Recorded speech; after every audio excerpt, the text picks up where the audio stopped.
So I'd like you to welcome Dr. Pauline Calleja and Lee Trenning and their presentation around the support needs of rural and remote clinicians providing non-critical emergency care in Queensland. Thank you.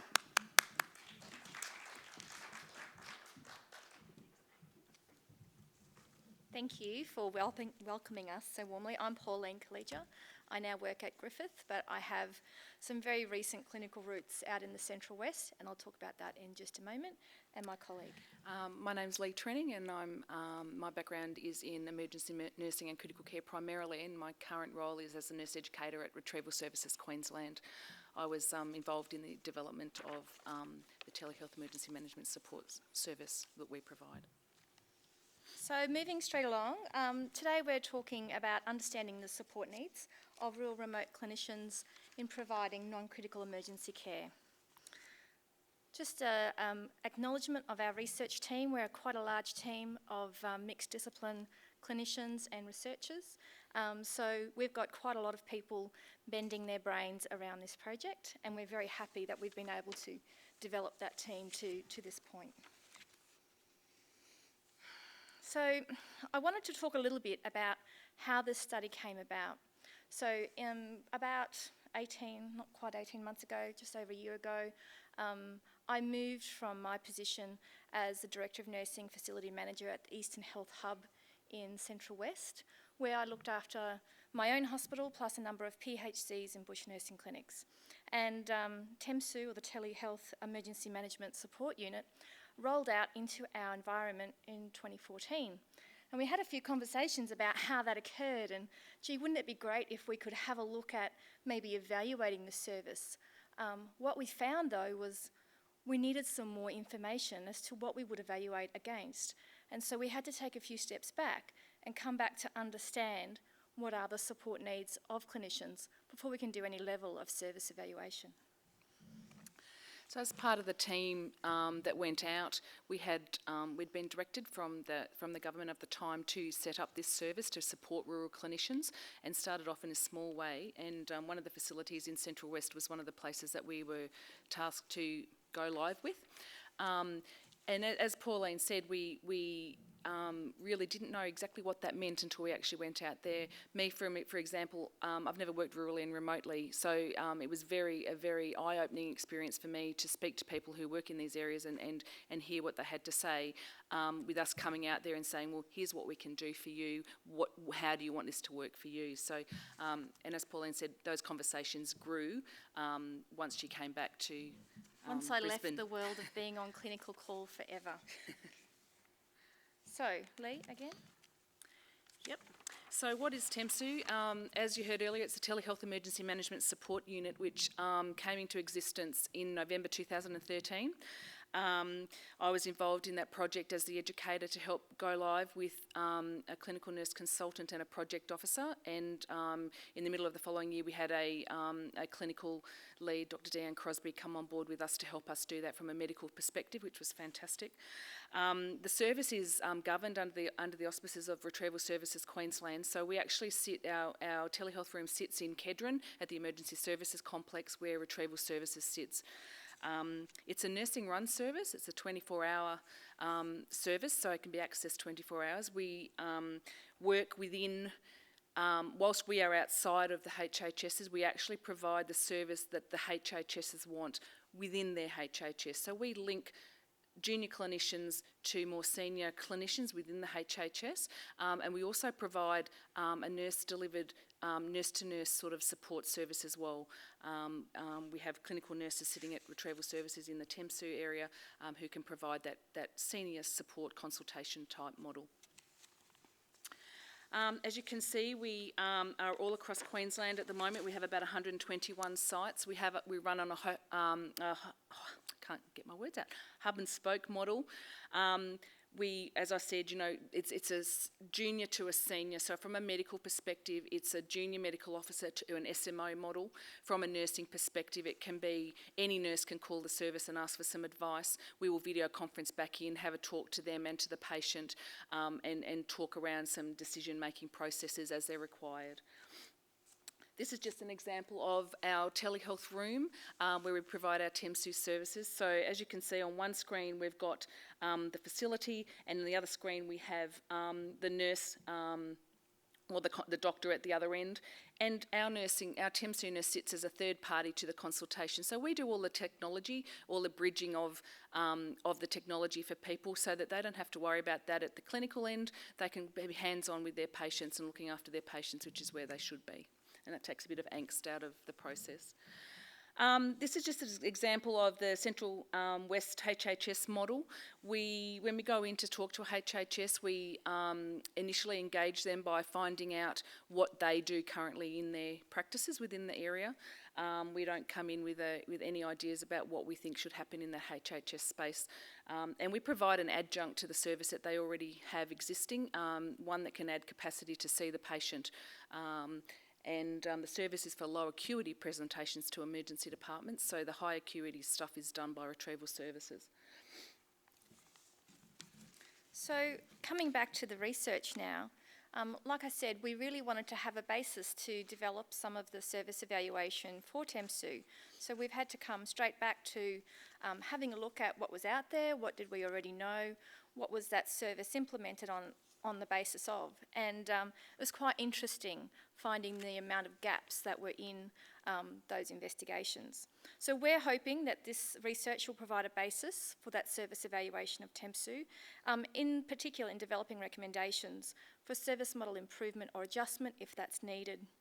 We also hope to provide some insight into how we can increase clinician engagement with any sort of service model that's aiming to support them. And then there is that pie in the sky overarching, wouldn't it be great if we could influence a national scope of things? So from a research perspective, the questions that what we want to determine is, what are the support needs of rural and remote clinicians, doctors and nurses, when they provide the non-critical emergency care that happens in rural and remote Queensland. And as I said, it's a non-critical patient presentation that we're interested in, and how that care is provided for those patients. And so that can be defined as a patient that's not immediately required to be transferred for critical emergency treatment to other services. So I told you there were some gaps. I'm not going to bore you with all of the method. Suffice to say, I have an RA, a research assistant, working with me on this, because there's a lot of hours spent in searching the literature and making sure we haven't missed any specific areas. So that's what we have done. Our results are quite interesting. There was a lot of papers initially. After we read through them, that brought it down to 154. We still haven't refined further. We are getting down to the nitty-gritty now. But when we initially looked at all those 151 papers, we saw 4 themes of what's reported in the literature. The first one, which is the most of the literature, is reporting on the scope of the services that are out there. And as you can see, there's quite a lot of service provision around particularly stroke and mental health, around trauma, ophthalmic issues, etc. I'm not going to go through all of those. So these are people reporting on, this is our telehealth service, this is our support service for rural remote, and this is what we do. The second theme was how well utilised or successful those telehealth services were. So what sorts of characteristics needed to be in the service to make it work? And what are the sort of challenges or factors that hinder the implementation of a support service?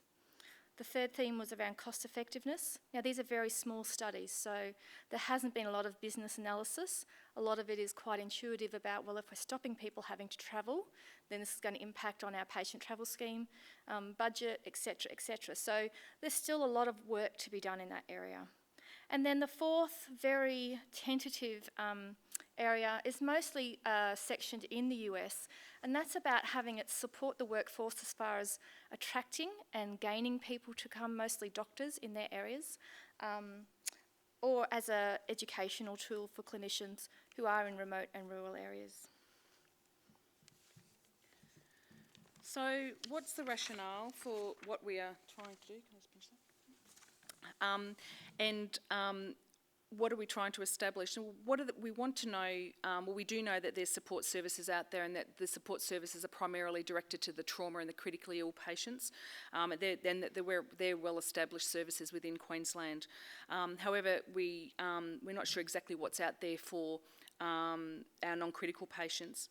We want to know what the needs of the rural and remote clinicians are, because there's not a lot of literature out there to tell us what they are. A lot of what we hear is anecdotal, and a lot of the service models are based on anecdotal reports and local needs that have been highlighted by poor patient outcomes or critical incidences that have occurred. And we want to know what the uptake of telehealth support services is like, and how we can impact on that, because it's lower than what is to be expected. Queensland is really well resourced with telehealth technology, and is probably leading the way in Australia for the resources that are out there in rural and remote areas, but we don't utilise it often as well as we should be able to. So we know that every single rural remote site is not a uniform health service.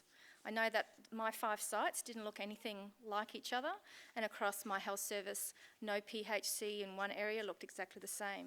And that's evolved as a reaction to what the community needs and the resources that are available. We also know that we provide healthcare in these areas with minimal resources, including support. Skill mix is always a catch cry affecting decisions and safety. So that's something else that we're dealing with. The diversity on the types of patients' presentations that come across our doorstep could be anything from chronic disease exacerbation to trauma to, Q fever, like all of these different things. And you may not see the same patient presentation type 2 or 3 weeks in a row. So all of those factors can result in crises for clinicians. And so that's what we hope we can actually provide support for. So the cohort method is doctors and nurses. They must work at least 50% of their time in rural remote areas. And we're doing individual face-to-face interviews in their environment or an environment that they select. Now, we've done this because we know that we'll get better buy-in. We're also likely to get better information that we'll be able to gather out of the interview. We know that people are forced into interacting via telehealth models a lot of the time in particularly single person practices, and so we're hoping that the face-to-face option actually opens up some opportunities for these people. So what are we going to be asking our participants? Well, we want to know what they believe that their challenges are in providing care to non-critical emergency presentations in their settings, and what impact do those challenges have on their ability to do that. So on patient safety, on their safety, on their timely care of the delivery of their care, and developing patient treatment and management plans, staff skill sets, and issues to access and distance. So how does that all impact on those things? And what support currently exists that they utilise already, and what doesn't exist, and how could other things be provided to ease the challenges and to support them more in their space? So you can see that we have actively avoided talking about TEMSU in our research questions, and that's because we don't want to bias people's responses into telling us how wonderful they think the service is. We want to hear about what their support needs are, so that we can do, a robust evaluation of the service later. As all good researchers, I had to have a conceptual framework. I'm very pleased that one exists for rural remote healthcare, because I sort of didn't think there would be, but we're using Burke's, and that's looking at the whole gamut of, what impacts on health in rural remote areas. So where are we at? Ethics is approved.